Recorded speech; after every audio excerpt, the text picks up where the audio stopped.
Hey, Anton here from GT Canada. Today we're going to be resetting the run flat indicator on a Mercedes-Benz ML550.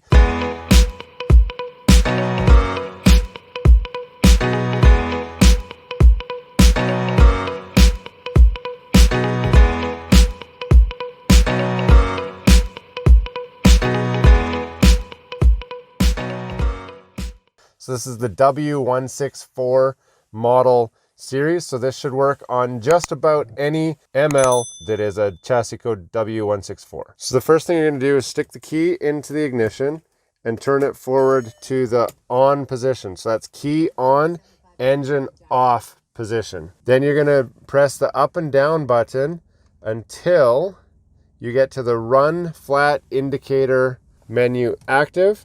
You push this R button in the middle one time, and then it'll say restart run flat indicator, yes or cancel. You're going to go to the steering wheel control, go up to yes, and then it will in a couple seconds say run flat indicator restarted. And then you're going to turn the key off, take it out, wait 10 seconds.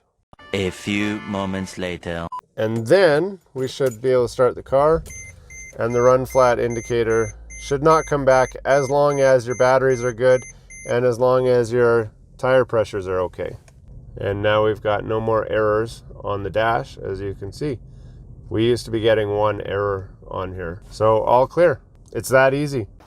Hey, thanks for watching another GT Canada video. We got lots of great stuff in store, so be sure to subscribe and hit the bell so you can stay up to date on all the latest stuff as we upload it. Comment below and watch the next video.